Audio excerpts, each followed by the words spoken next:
नमस्कार दोस्तों, वास्तु भक्ति में आप सभी का स्वागत है। दोस्तों, भगवान कृष्ण ने महाभारत काल में ही कलयुग का विस्तार पूर्वक वर्णन कर दिया था। कलयुग में लोग कैसे होंगे, जीवन कैसे व्यतीत होगा, लोगों का व्यवहार एक दूसरे के प्रति कैसा होगा, यह सब उस काल में ही बताया जा चुका था। यहाँ हम प्रस्तुत करेंगे भगवान कृष्ण द्वारा कलयुग के बारे में बताई गई 5 कड़वी बातें, जो आज 100% सच हो रही हैं।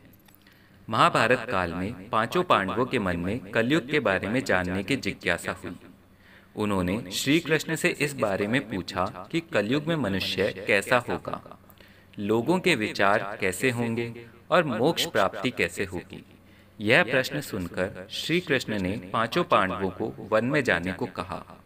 साथ ही यह भी कहा कि तुम जो भी वहां देखो उसे मेरे पास आकर विस्तार से बताना।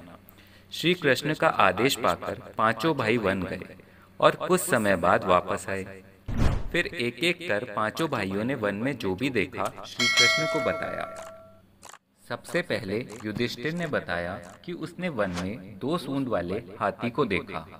भीम ने बताया उसने वन में देखा कि एक गाय अपने बच्चे को इतना चाट रही थी कि उस बच्चे का खून निकलने लगा।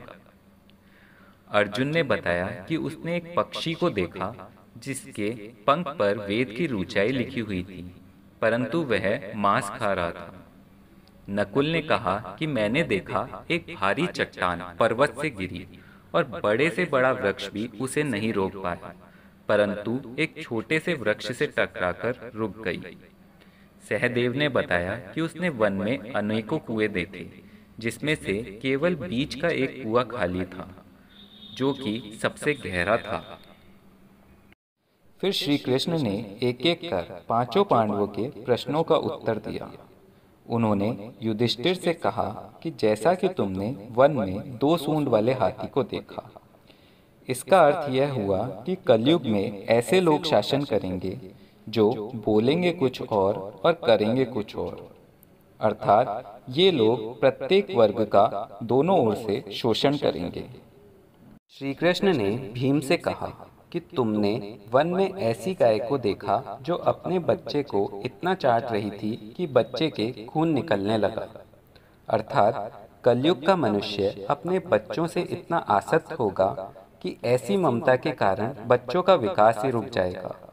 यदि किसी पराये का पुत्र साधु बना तो सब उसके दर्शन करेंगे, परंतु यदि स्वयं का पुत्र साधु बना तो माता पिता दुखी हो जाएंगे, रोएंगे कि मेरा पुत्र किस राह पर जा रहा है।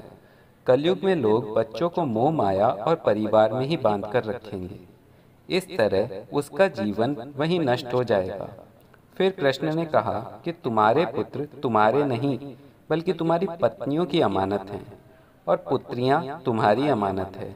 यह शरीर मृत्यु की अमानत है और आत्मा परमात्मा की अमानत है। श्री कृष्ण ने अर्जुन से कहा कि तुमने एक पक्षी देखा जिसके पंख पर वेद की ऋचाई लिखी हुई थी, परंतु वह मांस खा रहा था।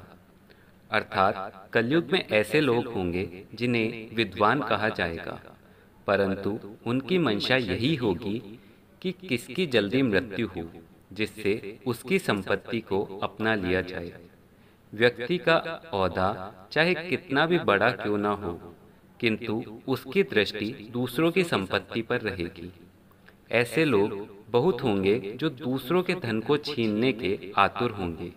वास्तविक संत तो कोई कोई रहेगा।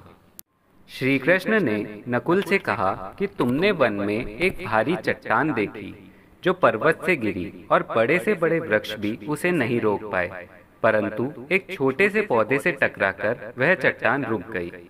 अर्थात कलयुग में मनुष्य की बुद्धि क्षीण होगी, उसका जीवन पतन होगा और इस पतन को धन या सत्ता के वृक्ष रोकने में सक्षम नहीं होंगे, किंतु हरि नाम रूपी एक छोटे से पौधे से मनुष्य का जीवन प्रतीत होने से बच जाएगा। हरि कीर्तन से मनुष्य की बुद्धि प्रबल होगी। श्री कृष्ण ने सहदेव से कहा, तुमने वन में अनेकों कुएं देखे, जिसमें से केवल बीच का कुआं खाली था, जो कि सबसे गहरा था।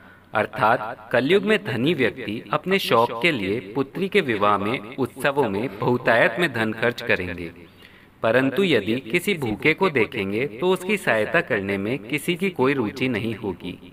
इंद्रियों की संतुष्टि, मदिरा पान, मांस भक्षण और व्यसन में धन खर्च किया जाएगा। जो लोग ऐसी आदतों से दूर रहेंगे, कलयुग का उन पर कोई प्रभाव नहीं होगा, वह परमात्मा के अधीन होंगे।